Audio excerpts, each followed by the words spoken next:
चाहे तुम कुछ ना कहो मैंने सुन लिया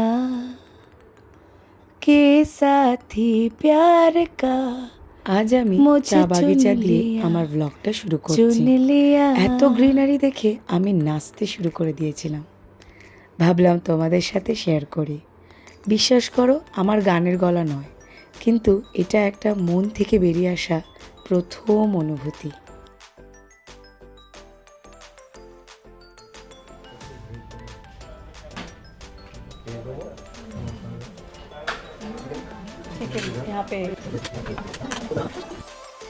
মোমো দিয়ে আগের এপিসোড যেখানে শেষ করেছিলাম সেখান থেকে আজ আমরা যাত্রা শুরু করছি। দার্জিলিং যাওয়ার পথে এক জায়গায় বসে আমরা মোমো অর্ডার করেছিলাম, আর সেখানে ঘটেছিল এক কাণ্ড। আমরা গল্পের নেশায় মোবাইল ছাতা ভুলে এসেছিলাম। অনেকটা দূর গিয়ে মনে পড়ল সঙ্গে মোবাইল নেই, কিন্তু পাহাড়ের লোকেরা সত্যিই খুব ভালো, যত্ন করে রেখে দিয়েছিল জিনিসগুলো। এই দেখো, গল্প করতে করতে চা এসে গেল। সুন্দর দার্জিলিং চা, অপূর্ব।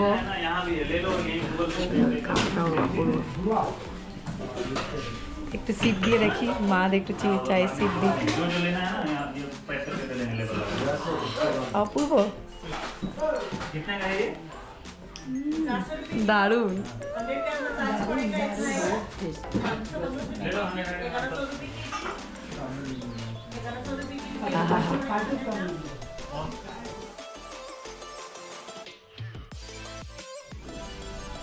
আগেই তোমাদের বলেছি লোপসাং দাদা ছিল খুব ভালো একজন গাইড। তো উনি আমাদের গাইড করে দিয়েছিলেন। খুব ভালো একটা দার্জিলিং টি এর শপ আমরা পেয়েছিলাম, আর সেখানে সেই চায়ের স্বাদ উপভোগ করে আমরা হরেক রকমের চা নিয়েছিলাম। মিল্ক টি, ব্ল্যাক টি, গ্রিন টি সব কিছুই আমরা ওখানে বসে টেস্টও করেছিলাম, আর বিভিন্ন রেঞ্জের চা ছিল ওখানে, তো সেগুলো নিয়েছিলাম।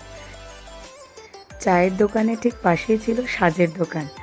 টুক করে চলে গেছিলাম এক ফাঁকে কিছু জিনিস দেখতে, যদি কাউকে গিফট দেওয়া যায়।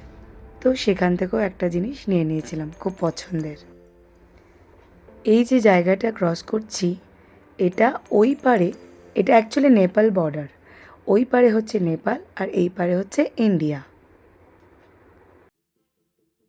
থ্যাঙ্কস টু লোপসাং দাদা আমার এই জেনারেল নলেজের জন্য।